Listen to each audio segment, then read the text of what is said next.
Julian, welcome. It's been reported that Wikileaks has released more classified documents than the rest of the world's media combined. Can that possibly be true? Yeah, can it possibly be true? It's a worry, isn't it? That the rest of the world's media is doing such a bad job that a little group of activists is able to release more of that type of information than the rest of the world press combined. Picking up the wounded. Yeah, returning information, engage. Light them all up. Come on, fire. Good evening. They're the secret files from the Iraq The war. internetplattform Wikileaks fast. Det är webbplatsen Wikileaks som publicerat omkring 400 000 sidor hemligstämplade amerikanska dokument. WikiLeaks have made public the most extensive classified military and diplomatic material ever.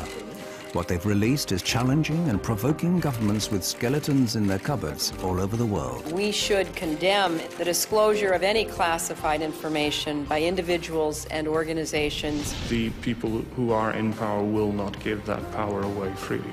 That is just, unfortunately, a fact of nature. The Defense Department demands that WikiLeaks return immediately all versions of documents obtained directly or indirectly from the Department of Defense databases or records.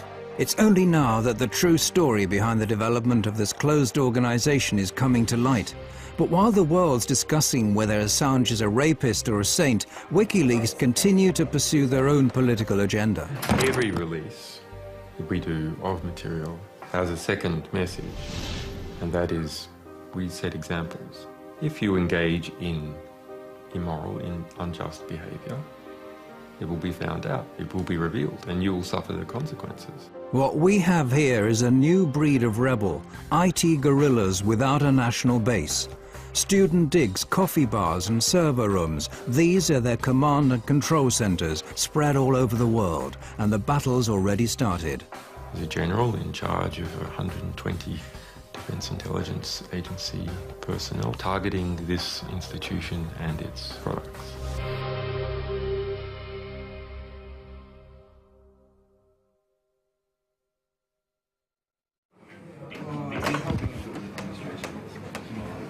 WikiLeaks have become a global force to be reckoned with in record time. It may not be easy to grasp at first, but the release of classified information is just a small step in a long-term political and ideological battle. And that leaking classified information is a weapon and not a means unto itself. The public has a right to know materials, and the historical record has a right to have materials of diplomatic, political, ethical, historical significance. If something is interfering with that process, we will undo it. He's been called the Scarlet Pimpernel of the computer age. If one were to judge him on his looks alone, you could call him a chameleon, given the frequency of his change of hairstyles during the 6 months we've been following WikiLeaks. But if you look under the surface, you'll soon discover that Julian Assange has been revolting against the powers that be for a long time. As a teenager in Australia, he called himself Mendax and got a name for himself as a highly skilled hacker. By the age of 21, he found himself in court pleading guilty to some 20 different charges of hacking. Yeah, I mean, we had a back door in the US Military Security Coordination Center. This is the peak security for controlling the security of MILNET, the US military internet. We had total control over this for 2 years. The US space agency NASA is one of the victims of the Melbourne computer hacking syndicate. American investigators, including the FBI, contacted Australian authorities with their suspicions. The court was told the men even tampered with the police investigation into hacking at the ANU. The judge, seeing Assange as just an inquisitive young man, fined him a symbolic sum and released him. However, the trial added further fuel to Assange's feelings about the importance of unrestricted information. Together with some friends, he sets up one of Australia's first internet suppliers and gives people with politically sensitive viewpoints a platform from which to publish their opinions. But when one of his customers publishes secret Scientology manuals, this prompts aggressive efforts to censor him. Helen Coburn, one of the lawyers for Scientology in California, sent many letters trying to attack us, and they ended up hiring a private investigator to try and track me down, who did manage to get hold of my silent telephone line and call me up, and just as a sort of threatening maneuver. I ended up tracking down how they did that.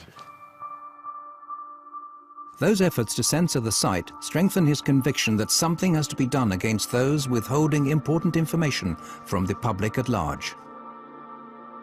What the problem was, there needed to be more actions that created positive reform effect. More actions that were just and corrective to injustice. Assange sees disclosures as a preventative instrument. It warns those involved in morally questionable or criminal acts that they'll be found out and will have to face consequences. I understood the significance of disclosures for quite some time. I mean, I registered leaks.org in 1999. In 2006, Assange and a group of like-minded people start building up a special internet service, Wikileaks.org, exclusively for people wishing to blow the whistle on abuse of power. His fellow conspirators comprised of hackers and mathematicians. They're located around the world and communicate via a restricted mailing list. From this platform, they start defining their thoughts of building up a worldwide movement to mass publicize classified information. They affirm that this is the most cost-effective political weapon and that they intend to place a new star on the political firmament of man. Any reform that is large-scale must be based upon information, because what else can spread other than viruses? Only information can spread and achieve large-scale reform. Inspired by Wikipedia, WikiLeaks distribute the leaked information to anonymous volunteers to check its authenticity and eliminate any traces of the sender's identity. It turns out that the majority of the general public has neither the time, interest or resources to analyze WikiLeaks material, but there are professionals to turn to. In 2006, we hoped that the general public would write analysis articles collaboratively. And not at all true. WikiLeaks come to the conclusion that media are the only channels that have the resources and motivation required to create a real impact. In 2007, WikiLeaks, in association with the British daily newspaper The Guardian, published evidence of former President Daniel Arap Moi having embezzled massive sums from Kenyan state funds. Shortly after that, they release a report about the Kenyan police's use of death patrols. This disclosure causes a great stir, but as an organization, WikiLeaks continue to remain unknown to the general public. However, the word spreads among activists far and wide on the net, eventually reaching the German Chaos Computer Club, the biggest and oldest club for hackers in the world. Well, I heard about it in late 2007 from a couple of friends. I started reading a bit more, but I started to understand the value of such a project to society. The politically engaged Chaos Computer Club has been fighting a long-term battle for free access to information. One of its members, Daniel Domscheit-Berry, is quick to recognize the common ground between his view of society and that of WikiLeaks. He quits his job as a computer consultant so as to devote all of his time to the new organization. The question is the attitude. What attitude do you have to society? Do you look at what there is and you accept that as God-given? Or do you see society as something where you identify a problem and then you find a creative solution for that problem? So it is a matter of, are you a spectator or are you actively participating in society? The Computer Club has put the skills of some of the sharpest hacking talents in the world at WikiLeaks' disposal. What's needed now is a physical haven. Hackers linked to the Swedish file-sharing site Pirate Bay have what they need: considerable technical skills in a place where freedom of speech is unusually free. A lot of the countries in today's world do not have really strong laws for the media anymore.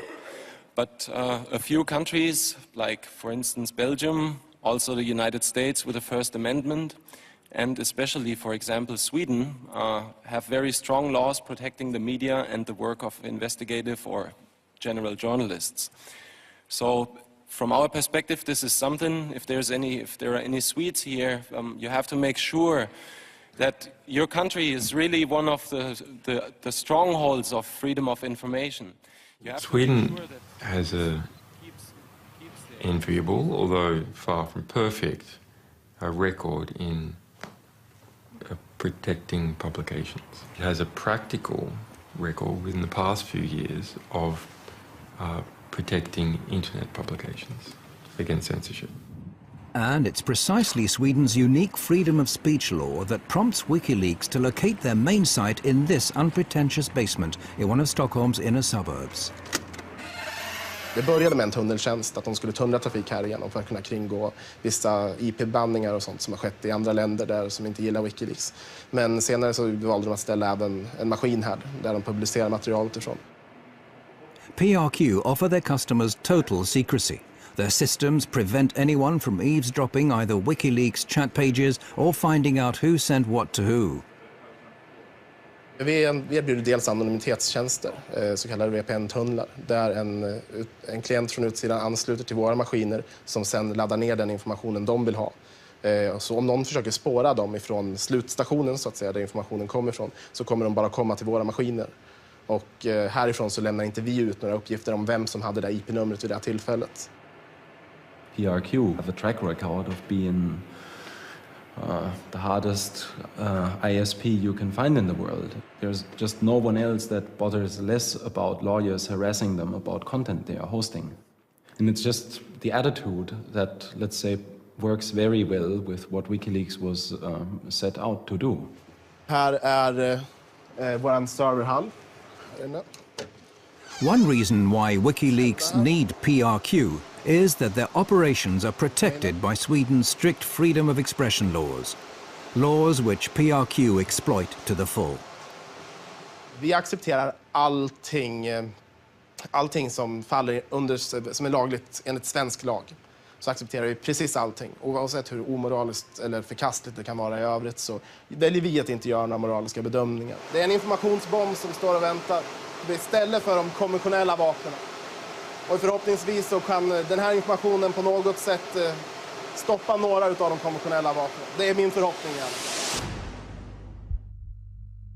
And we aren't talking about any old information. It's from these servers at PRQ that WikiLeaks has, for example, made public a manual from the United States Guantanamo Bay Detention Center. A military manual leaked on the internet is revealing details of the way terrorist suspects are being treated at the U.S. naval base at Guantanamo Bay in Cuba. It tells of the use of solitary confinement and humiliation to break down the detainees mentally. Human rights groups have for years been asking the US administration for access to this manual. If you censor important material of this type, we're not just going to criticize you. We're going to take the material that you tried to censor and we're going to spray it all over the world. And we're going to stick it in our archives in a way that's never going to disappear and encourage everyone to get copies of it. WikiLeaks' battle against censorship knows no geographical frontiers. The next step is to publish an internal report commissioned by the multinational trading company Trafigura, who are alleged to have dumped toxic waste in the Ivory Coast that caused tens of thousands of people to seek medical care. The Guardian newspaper was going to produce a big story on this, and as a result, they were gagged. The company obtained a secret order in court to gag all the press in the UK from reporting anything related to the content of that report and the fact that they had been gagged.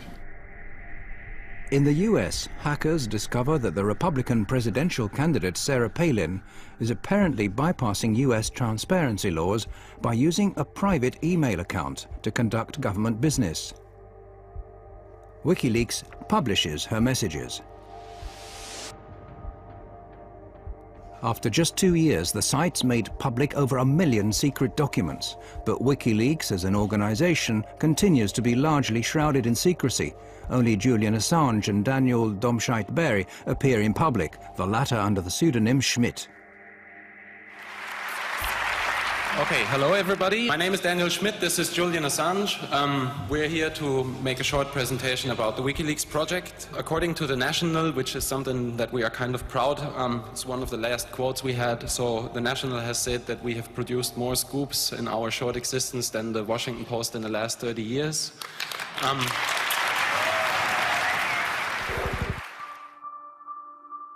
Their publication activities soon lead to counterattacks. When WikiLeaks release lists of censored websites, internet service providers in a number of countries, including Thailand, China and Iran, shut them down. The more sensitive the material they publish, the more often WikiLeaks become the object of lawsuits and threats. WikiLeaks now attracts the attention of the US intelligence, who, in a classified report, claim that the site is a threat to national security and suggest ways of shutting it down. Priority is put on finding the individuals leaking the information. The US intelligence, however, only managed to keep the report secret a short while before it's leaked to WikiLeaks. It now becomes obvious that WikiLeaks need to find more and safer havens from which they can publish their information.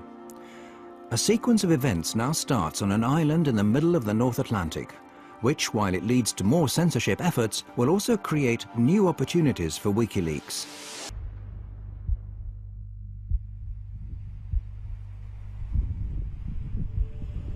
October came, October 2008, and the Icelandic banking system imploded. It lost 17/18 of its mass over the course of about a week or two. It was essentially one bank per week went bankrupt. WikiLeaks obtained material that show how Iceland's catastrophic bank collapses were partly due to cronyism or favoritism, carelessness and secretiveness. When this highly detailed document is put out on the net, the bank launches a counterattack. Well, the first time I heard of WikiLeaks was in the beginning of August 2009. I was working as a reporter for the state television when I got a tip that this website had an important document just posted online. The document was the high-exposure loan book for the failed Kaupthing Bank. It was essentially all of the regulators had been derelict in their duties. All of the bankers had been lying about the actual state of affairs. The bank's management react in panic to the revelations and in a desperate move forced the Icelandic judiciary to resort to extreme measures. I was the first one actually to break that story. But the bank reacted in a manner that was quite interesting.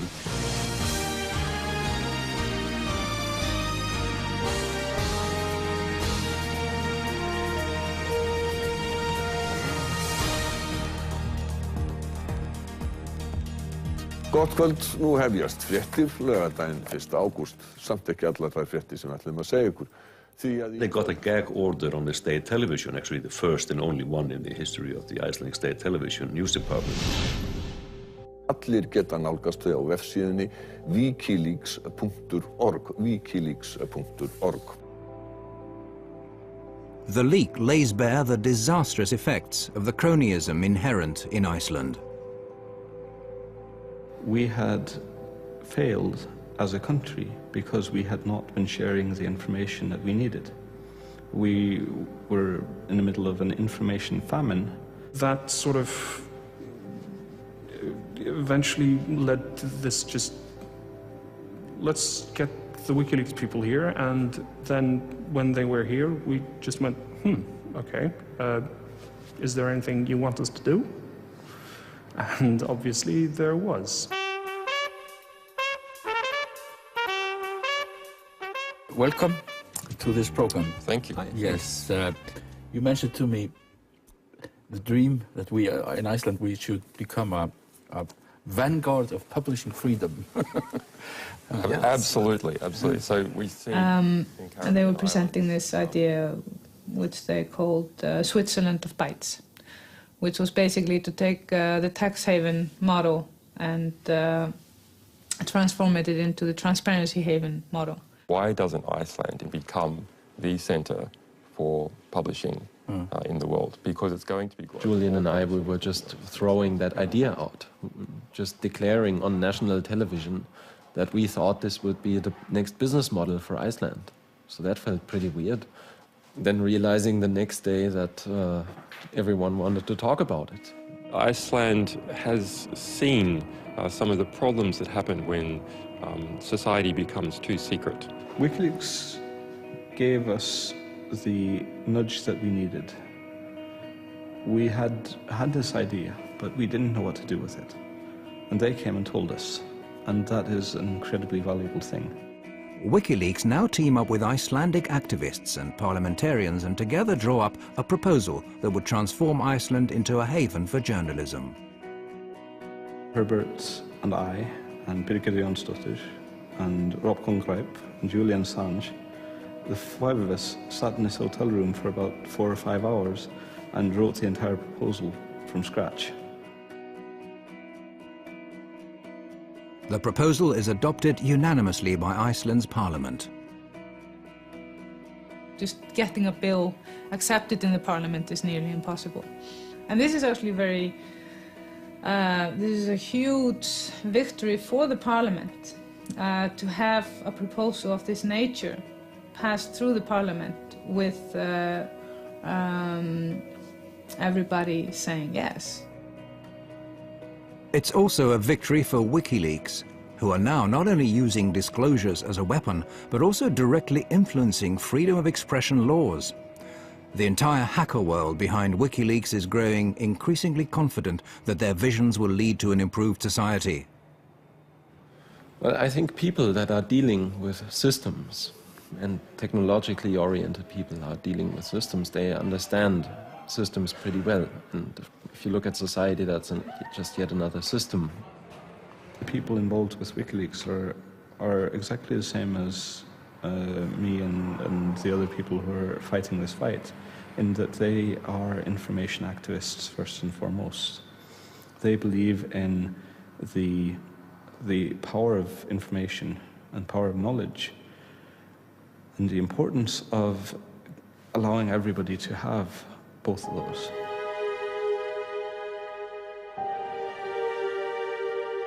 Perhaps it's similar convictions that prompt a young former American hacker to make one of the most crucial decisions of his life. Bradley Manning, serving as an intelligence analyst with the US Army in Iraq early 2010, has, just like millions of other Americans in the military or civil service, access to a massive database of classified information. He discovers indications of crime and corruption and tells another hacker, Adrian Lamo, about it.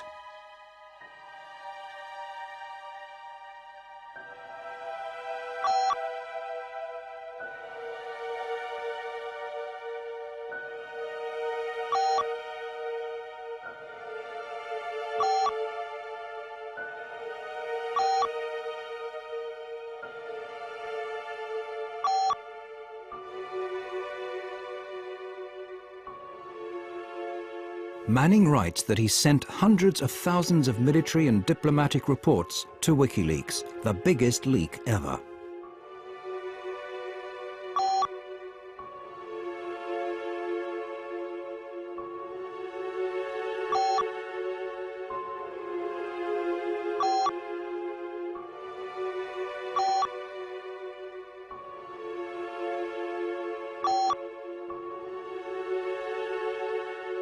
Manning puts his faith in WikiLeaks. However, Lamo reports their chat to the military. Manning now risks a 52-year jail sentence. Many of the facts are still unclear. One thing is certain. At this point in time, WikiLeaks received documents with the same material that Manning is charged of having leaked.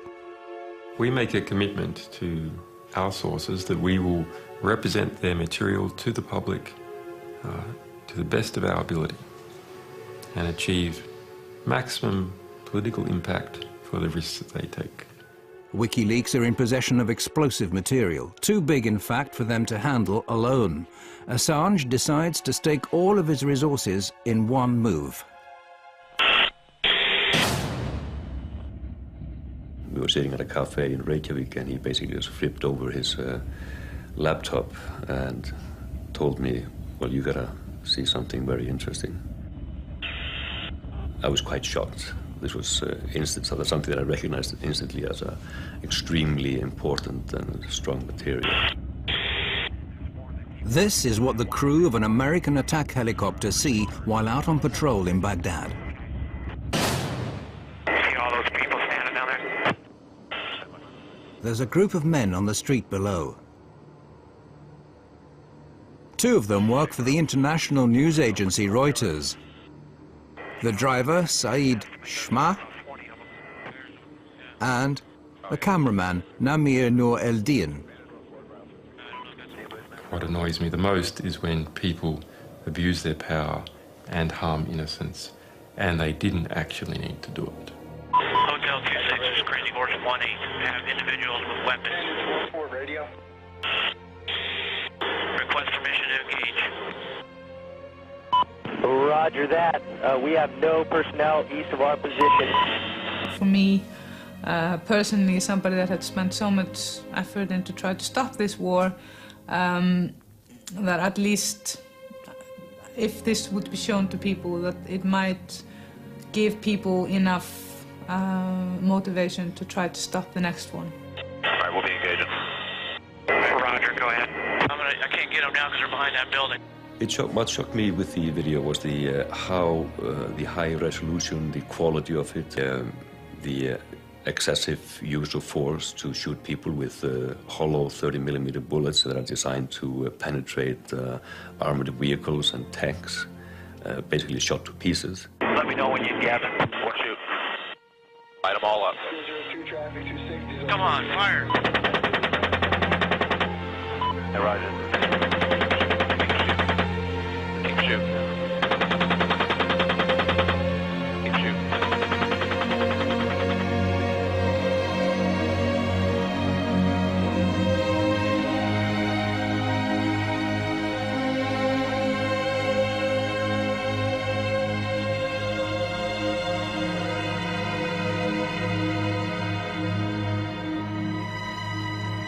Different people argue that it was right for the United States to be in Iraq, or wrong to be in Iraq, but nonetheless, in this incident, even if you argue that it was right for the United States to be in Iraq, even if it was right for them to be in that suburb at that time with a helicopter overlooking this wounded man crawling the street, it was not helpful for the United States for that wounded crawling man to be shot. Yeah, we got one guy crawling around down there, but yeah, we definitely got some. Or shooting some more. Better. The Reuters employee, Saeed Shma, has been seriously wounded. He's getting up. If he has a weapon though in his hand? No, I haven't seen one yet. It is very important to offer a voice to the voiceless. Nobody really believes the people on the ground when they're trying to tell what the war crimes are occurring, and that happened to the people there. So I offered to help with this in any which way possible. Bushmaster, Crazy Horse, we have individuals going to the scene. Looks like possibly picking up bodies and weapons. Let me engage. Hey, we need to stop that so we can get down there. We need to stop that. You see my location? To engage individual. Picking up the wounded. Yeah, we're trying to get permission to engage. Come on, let us shoot. A father driving his children to school catches sight of the injured man and stops to help him.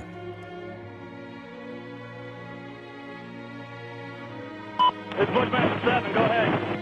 Roger, we have a black SUV or bongo truck picking up the bodies. Request permission to engage. Bushmaster 7, Roger. This is Bushmaster 7, Roger, engage.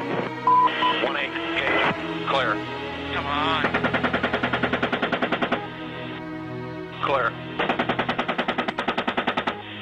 Clear. We're engaged. Why do it? Well, there's two reasons.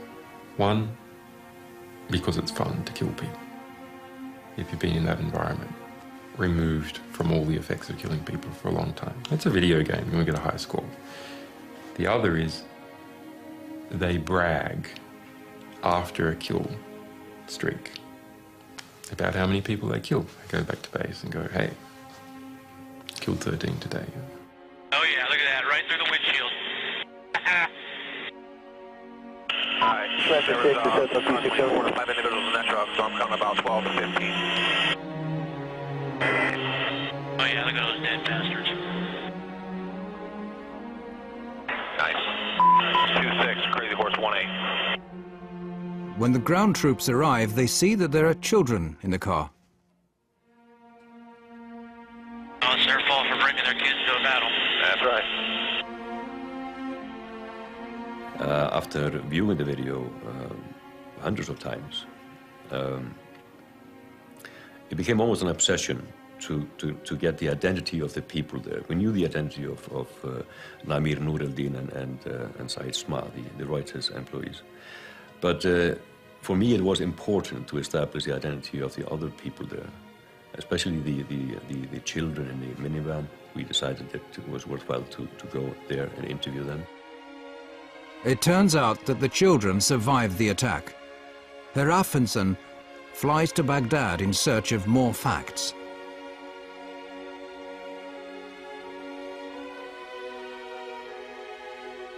Það gerist hér á þessu horni í Al-Amir hverfinu í austurhluta Bagdad 12. júlí 2007.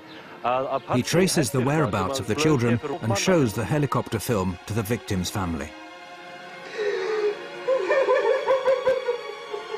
يعني يشيل أطفال بالسيارة يعني مسلح هذا ويشيل عائلة يعني ينزل يشوفه يفتح الباب غير هو كاميرات عنده طيار وهاي غير يشوف يعني مشاعره.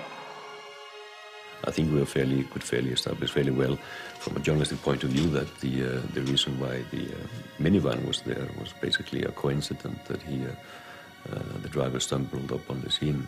He was driving his kids to a tutorial. يعني الزوج ما سوى شيء غلط، نقض جريح بأنه هو يساعده، بس كانوا أطفاله وياه بالسيارة. يعني شنو مشاعره؟ شو أقول؟ شنو ذنبه هو من ضربوه وجهاله وياه بالسيارة؟ يعني ما لهم كل ذنب. On the 5th of April 2010, Wikileaks publishes the collateral murder film. The impact is no less than extraordinary. Disturbing footage apparently showing civilians being killed by the US military in Iraq. It was leaked from within the defense community to a website. Ja, det var på sajten Wikileaks som den här kontroversiella videon lades ut. Wikileaks har kallats en maktfaktor i det nya medielandskapet. Och vissa menar att det här är... By putting all their resources into the helicopter video, Wikileaks have managed to attract the attention of some of the biggest players in the news business. This is precisely what Assange needs to help him handle the rest of the leaked US material. I had been looking at this release and studying it and understanding how to come up with a way to deal with such a tremendously large volume of material that would actually not simply drown any one organization. Assange proceeds to contact the New York Times, The Guardian and Der Spiegel. He manages to persuade the chief editors of these globally respected papers to publish his material in a coordinated fashion, with Assange pulling the strings. What is new is us enforcing cooperation between competitive organizations that would otherwise be rivals to do the best by the story, as opposed to simply just doing the best by their own organization. In late July 2010, the Afghanistan reports are published at the same time and day. En av militärhistoriens största informationsläckor väcker starka reaktioner. Well, one of the biggest leaks in US military history has exposed several cover-ups over the war in Afghanistan. The real story of this material is that it's war. It's one damn thing after another. The publication of the material is met with praise as well as strong criticism. The Defense Department demands that WikiLeaks return immediately to the U.S. government all versions of documents obtained directly or indirectly from the Department of Defense databases or records. For the first time, WikiLeaks are now facing criticism that they find hard to respond to. The material includes the names of civilian Afghanis, putting them at risk of being targeted by the Taliban. The battlefield consequences of the release of these documents are potentially severe and dangerous. Mr. Assange can say whatever he likes about the greater good he thinks he and his source are doing, but the truth is they might already have on their hands the blood of some young soldier or that of an Afghan family.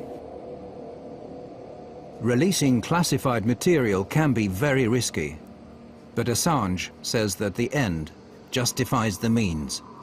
We would have had to have released all this material without separating out any of it, or released none.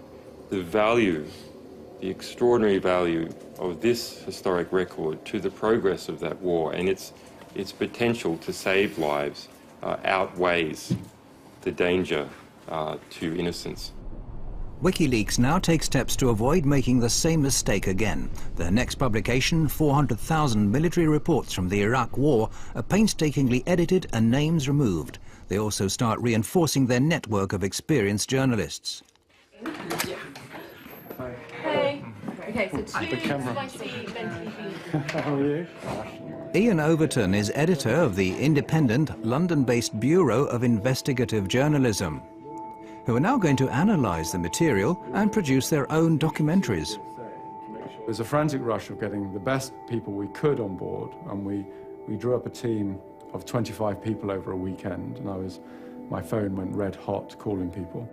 It was Saturday night in the middle of August, and about sort of 5 or 6 of us at the Bureau met with Julian. About an hour later, I ended up sort of leaving the place with a USB stick full of 400,000 classified military documents. The material is essentially an encyclopedia of this war, with reports issued day by day, hour by hour, corpse by corpse. Absolutely unfiltered. These are the reports written by people on the ground straight afterwards. It's kind of the day-to-day war through their eyes. And that's new. We haven't been able to do that before, ever, really. The material tells of tens of thousands of civilian casualties, figures that the US have withheld to date, and the widespread practice of torture that the US said they'd put a stop to is still being practiced by their Iraqi allies.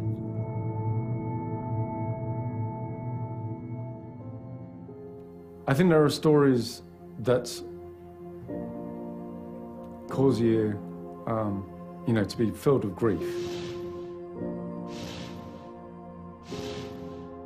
Some are incredibly harrowing. I mean, you do have children tortured to death or shot in front of parents, and it's not material you can read and not be affected by. When I was reading the reports, you read a young American soldier writing in a very, very bureaucratic, anodyne, sterile way about a father who's driving his children back home, and he's going too fast, and they open fire at the car. And the father, fearing that his children will be hit, calls all his children to lie on the floor. All of the children are killed, 3 children. And the way it's written up is, it's called an escalation of force. I know. It's not an escalation of force, it's a killing. It's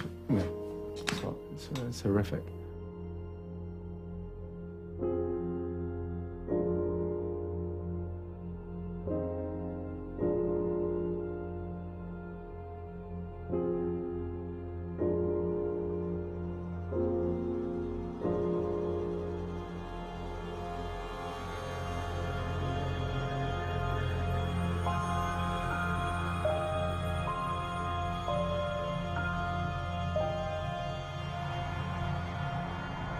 Is anything truly new in war?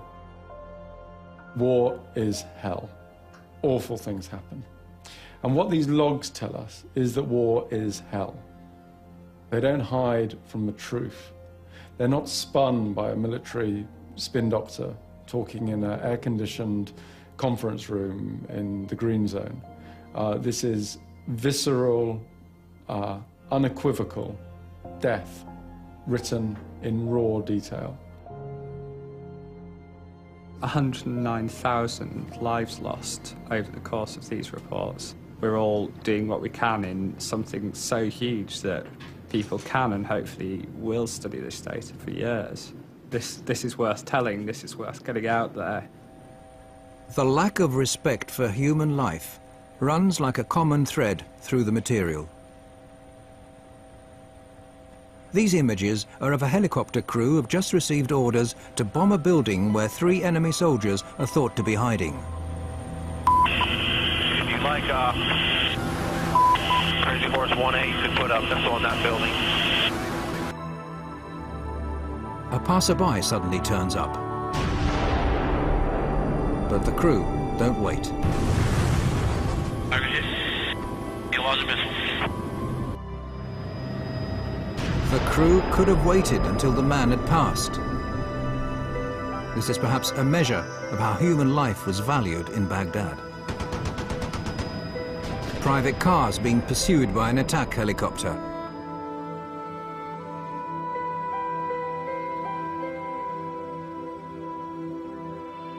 The driver gets out of the car and holds his arms up in a gesture of surrender.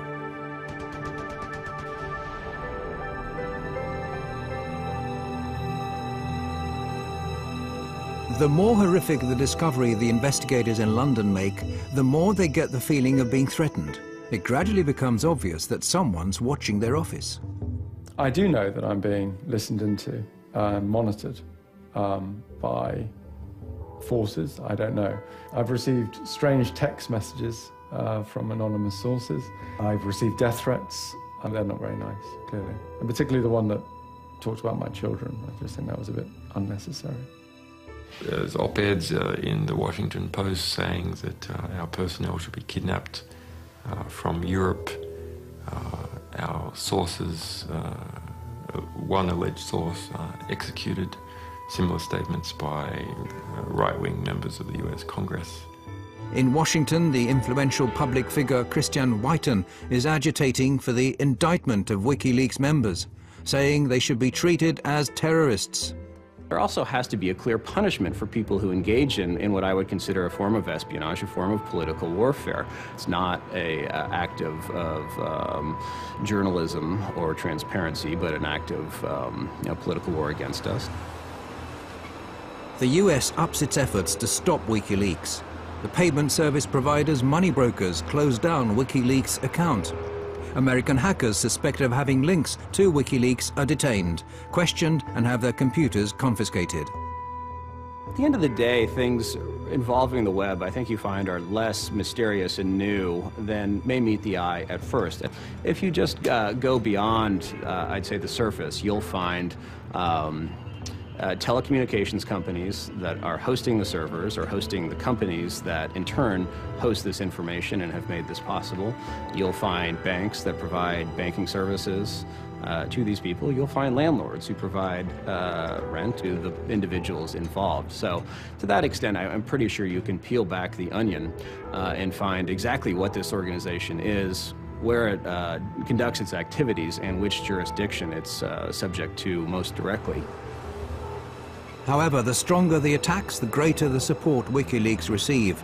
Julian Assange has been without a fixed address for several years, but wherever he lands, activists are on hand to offer him a place to sleep and their services free of charge. People love the idea of an out-of-control investigative journalist who's trying to take on governments. The story of some quasi-romantic, fleet of foot, Scarlet Pimpernel character in the form of Julian Assange darting in the cyber shadows. It's very appealing. I am very pleased to be amongst so many people I can respect. I don't think I have ever been... Assange is an ideal media figure. He's been portrayed as the Lone Ranger of the information age. Who to? Arnie. You are the only one which is sounding like a pure angel. Me? Yes. A pure angel? Yeah, it's just the hair. Praise and prizes have been poured over WikiLeaks. Time magazine has included Assange on a shortlist for the world's most influential man. You should remember Solzhenitsyn's words that in the right moment, one word of truth outweighs the world. But all is not quiet on the WikiLeaks front. Assange is aware that the Iraqi material that's shortly to be released will generate even more anger. In August, he travels to Sweden. He applies for a residence permit to obtain the protection of the world's most extensive freedom of the press law. Kväll, ja, efter dagar av spekulationer så kan Rapport nu avslöja att Piratpartiet tar över ansvaret för säkerhet och drift av sajten Wikileaks dataservrar. Does this mean that Wikileaks is becoming even more Swedish? I hope so. To start with, everything goes well. Julian Assange is welcomed with open arms. He's invited to major political and trade union venues. And there are calls that he should be awarded the Nobel Peace Prize. Julian Assange gör en blixtvisit i Stockholm och när svenska medier får höra om besöket börjar telefonerna gå varma. Ingen vill missa mannen bakom sidan som gjort fler avslöjanden under sin 3-åriga livstid än vad många nyhetsredaktioner tillsammans lyckats med under årtionden. A couple of days later, the picture changes dramatically.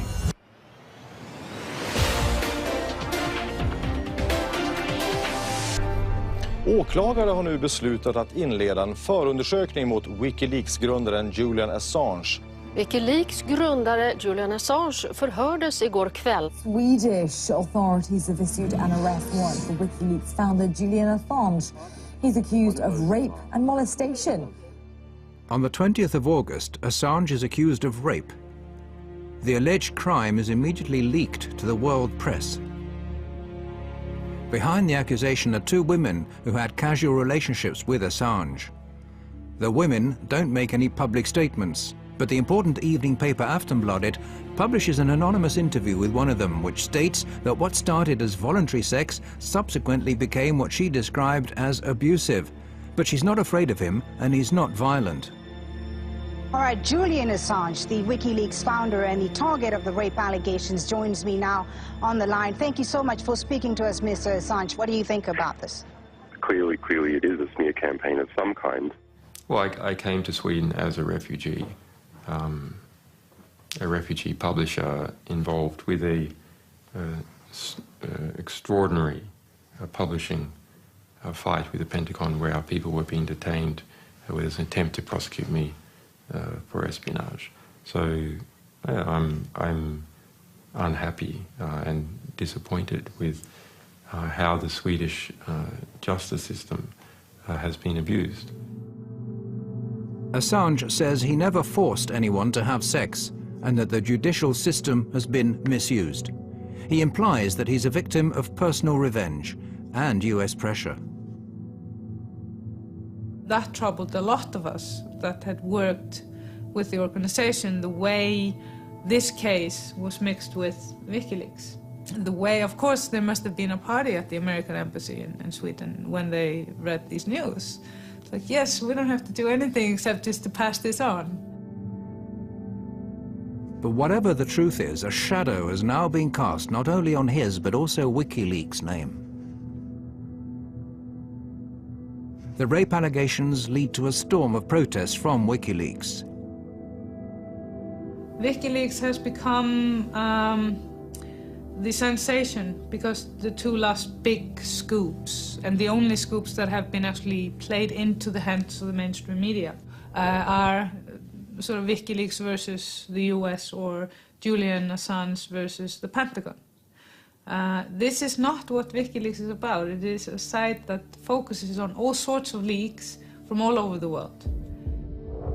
It has weakened the organization. That is my perception. Too much focused on one person, and one person is always much weaker than an organization. The difference of opinion began when Assange decided to put all of WikiLeaks' resources into the giant American disclosures. And it's now grown into a serious source of discontent regarding how the organization should be run. I think the wisest thing to do would have been to do this slowly, step by step, to grow the project. That did not happen. What happened was to pick out the biggest releases, to release these, to put all effort, all resources, everything we had into producing these releases. Other voices join in the criticism, some through anonymous media interviews, and now it's Assange's turn to look for leaks. This is an extract from a chat between Domscheit-Berry and Assange.